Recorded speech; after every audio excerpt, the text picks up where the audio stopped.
नमस्कार मित्रमैत्रिणींनो, तुमचं खूप खूप स्वागत आहे माझ्या या चॅनलमध्ये, ज्याचं नाव आहे आयुर्वेद हेल्थ एक्सप्रेस. मी आहे डॉक्टर शीतल आणि आज आपण बोलणार आहोत अंगावरती पित्त उठणे याबद्दल. याला ॲलोपॅथीमध्ये आर्टिकेरिया असेही म्हणतात. आपण या व्हिडिओमध्ये बघणार आहोत की हे नक्की का होतं, शरीरामध्ये नेमके असे काय बदल घडतात ज्याच्यामुळे आपल्या शरीरावरती अशाप्रमाणे पित्त उठतं, तसंच याची आयुर्वेदिक चिकित्सा काय आहे आणि यामध्ये कोणते कोणते पथ्य पालन करावं लागतं, या सगळ्याची माहिती आपण या व्हिडिओमध्ये बघणार आहोत. त्यासाठी हा व्हिडिओ शेवटपर्यंत नक्की बघा. बऱ्याच व्यक्तींमध्ये शरीरावरती गांधीव माशी चावल्याप्रमाणे मोठमोठे फोड येतात. यामध्ये प्रचंड प्रमाणात खाज आणि आग असते. यालाच सामान्य भाषेमध्ये शरीरावरती पित्त उठलं असं म्हणतात. याला ॲलोपॅथीमध्ये आर्टिकेरिया म्हणतात. तसंच आयुर्वेदामध्ये याला शीतपित्त असं म्हणतात. शीतपित्त या नावावरून आपल्याला सामान्यतः लक्षात आलं असेल की हा पित्त दोषाच्या विकृतीचा व्याधी आहे. शरीरामध्ये पित्त हे असामान्यपणे वाढायला लागतं आणि यामुळे शरीरावरती शीतपित्त सारखी लक्षणं दिसायला लागतात. आता पित्त वाढण्यासाठी अनेक कारणं ही प्रत्यक्ष किंवा अप्रत्यक्षपणे घडत असतात. ही कारणं नेमकी कोणती आहेत हे आपण आता बघूयात. पित्तदोष हा शरीरामध्ये पचन करण्याचं काम करतो. घेतलेला आहार पचन करून शरीराला उपयोगी असा आहाररस बनवण्याचं काम हे पित्त दोषाचं आहे. अशा अनेक कारणांमुळे हे पित्त बिघडलं जातं.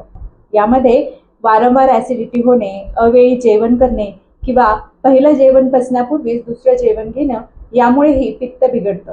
तसंच विनाकारण उपाशी राहणे, यामुळे सुद्धा पित्त दोषामध्ये बिघाड निर्माण होतो. आहारामधील अशा काही महत्त्वाच्या गोष्टी आहेत ज्याच्यामुळे पित्त हे अचानक वाढायला सुरुवात होते. आता या गोष्टी नेमक्या कोणत्या कोणत्या आहेत हे आपण बघूया. पित्त वाढवणाऱ्या आहारामध्ये अधिक प्रमाणामध्ये तिखट पदार्थ, तसंच खारट पदार्थ आणि अधिक प्रमाणामध्ये मीठ, त्याचबरोबर गरम मसाल्याचे पदार्थ आहारामध्ये अधिक प्रमाणात वापरणे, यामुळे पित्त वाढायला लागते. तसंच चिंच आणि दही यासारखे आंबट पदार्थ आहारामध्ये सतत सेवन करणे, यामुळे शरीरातलं पित्त वाढायला लागतं. या सगळ्या कारणांमुळे वाढलेले पित्त हे शरीरासाठी अपायकारक बनलेलं असतं. असं अपायकारक बनलेलं पित्त शरीराबाहेर काढण्यासाठी आपलं शरीर वेगवेगळे मार्ग शोधत असतं. आपलं शरीर हे आपल्या शरीरात साठलेल्या अपायकारक गोष्टींना शरीराबाहेर काढून टाकण्यासाठी 3 मार्गांनी काम करत असतं. त्यातलं पहिलं म्हणजे उलटी वाटे, दुसरं म्हणजे अधोमार्गाने आणि तिसरं म्हणजे घामावाटे. या तिन्ही मार्गाने आपलं शरीर आपल्या शरीराला अपायकारक गोष्टी बाहेर काढून टाकण्याचा प्रयत्न करत असतं. शरीरात वाढलेलं पित्त हे शरीराबाहेर काढण्यासाठी शरीर हे जवळचा मार्ग बघत असतं. त्यामुळे बऱ्याच वेळा शरीरातून बाहेर पडण्यासाठी उलटी वाटे किंवा जुलाबा वाटे अशा पद्धतीने हे पित्त शरीराच्या बाहेर काढलं जातं. पण बऱ्याच वेळा या दोन्ही पद्धतीने जेव्हा शरीराच्या बाहेर पित्त जाऊ शकत नाही, तेव्हा पित्त आपला मार्ग बदलतं आणि ते त्वचेवाटे बाहेर पडायचा प्रयत्न करत असतं. परंतु हे पित्ताचं प्रमाण इतके जास्त प्रमाणात असतं की ते त्वचेवाटे बाहेर पडू शकत नाही. त्यामुळे हे वाढलेलं पित्त हे त्वचेच्या ठिकाणी साठून राहतं आणि त्वचेच्या ठिकाणी गांधीव माशी चावल्याप्रमाणे मोठमोठे फोड निर्माण करतं. शरीरावरती पित्त उठण्याची लक्षणं काय काय आहेत हे आता आपण बघूया. त्वचेच्या ठिकाणी मोठमोठे फोड येतात आणि या ठिकाणी आग आणि खाज असते. तसंच शरीराचं तापमानही जास्त असतं. या व्यक्तींना वारंवार तहान लागते, वारंवार मळमळ होते, यासारखी लक्षणं या व्यक्तींमध्ये दिसू शकतात. शरीरावरती पित्त उठण्याची चिकित्सा काय आहे हे आता आपण बघूयात. याची चिकित्सा 2 पद्धतीने करता येते. पहिली आहे औषधी चिकित्सा आणि दुसरी आहे पंचकर्म चिकित्सा.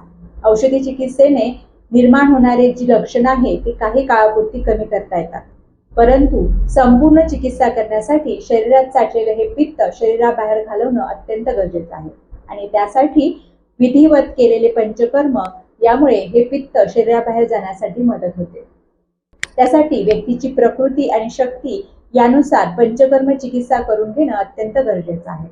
आता यामध्ये कोणते कोणते पंचकर्म आपण करू शकतो, तर त्यासाठी वमन, विरेचन, बस्ती यासारखी काही महत्त्वाची पंचकर्म केल्यामुळे शरीरात साठलेलं हे पित्त विधिवत शरीराच्या बाहेर जायला मदत होते. बऱ्याचदा रुग्णांमध्ये खाज ही प्रचंड प्रमाणात असते आणि ती कमी करण्यासाठी काही घरगुती उपाय सुद्धा आपण करू शकतो. यामध्ये खाण्याच्या सोड्याचं पाणी हे जर आपण त्या ठिकाणी लावलं तर खाज ही लवकरात लवकर कमी व्हायला मदत होते.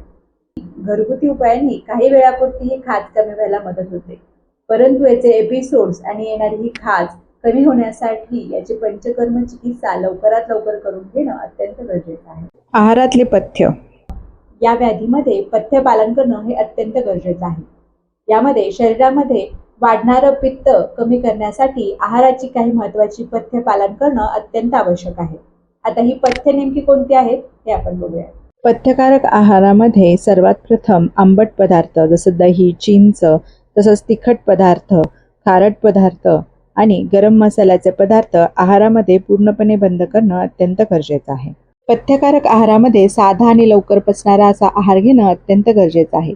यामध्ये विशेषतः जुन्या तांदळाचा भात, कुळीथ किंवा हुलगे यांचं सूप आणि पित्त कमी करणारं कारलं यासारखे पदार्थ आहारात असणे गरजेचं आहे. जास्त वेळ उन्हात राहणे यामुळे सुद्धा शरीरातलं पित्त वाढताना दिसतं. त्यामुळे उन्हामध्ये कमीत कमी जाणे यामुळे शरीरातलं पित्त कमी व्हायला मदत होते. इतर पित्ताच्या व्याधींमध्ये थंड पदार्थांनी शरीरातील पित्त हे कमी होताना दिसतं, पण या व्याधीमध्ये थंड पाण्याने आंघोळ करणे किंवा थंड वाऱ्यामध्ये राहणे यामुळे शरीरातील पोर्स हे बंद होतात आणि त्यामुळे पित्ताचा बाहेर पडण्याचा मार्गही बंद होतो. त्यामुळे थंडीच्या दिवसामध्ये ही लक्षणं अधिक प्रमाणात दिसतात. तसंच उन्हाळ्यामध्येही वातावरणामध्ये उष्णता वाढायला लागलेली असते. शरीरामध्येही पित्ताचं प्रमाण हे जास्त प्रमाणात असते. बऱ्याच लोकांमध्ये त्वचेच्या ठिकाणीची पोर्स ही बंद झालेली असतात किंवा बऱ्याच लोकांना घाम येत नसतो. अशा वेळेस त्वचेतून बाहेर पडण्याचा मार्ग बंद झालेला असतो. त्यामुळे बऱ्याच लोकांना उन्हाळ्यातही यासारखी लक्षणं दिसू शकतात. शरीरात वाढलेलं हे पित्त शरीराबाहेर काढणं हे अत्यंत गरजेचं आहे. जर ते काढलं नाही तर ते वेगवेगळ्या स्वरूपामध्ये वेगवेगळ्या लक्षणांस्वरूपात आपल्याला दिसू शकतं. यासाठी वेळोवेळी पंचकर्म करून शरीर शुद्धी करणं हे अत्यंत गरजेचं आहे. हा व्हिडिओ तुम्हाला कसा वाटला? हा व्हिडिओ जर तुम्हाला आवडला असेल तर या व्हिडिओला लाईक करा, जास्तीत जास्त लोकांपर्यंत हा व्हिडिओ पोहोचवा आणि असेच महत्त्वपूर्ण व्हिडिओ बघण्यासाठी माझ्या चॅनलला सबस्क्राईब करा. तर भेटूया अशाच एका नवीन व्हिडिओमध्ये. तोपर्यंत नमस्कार.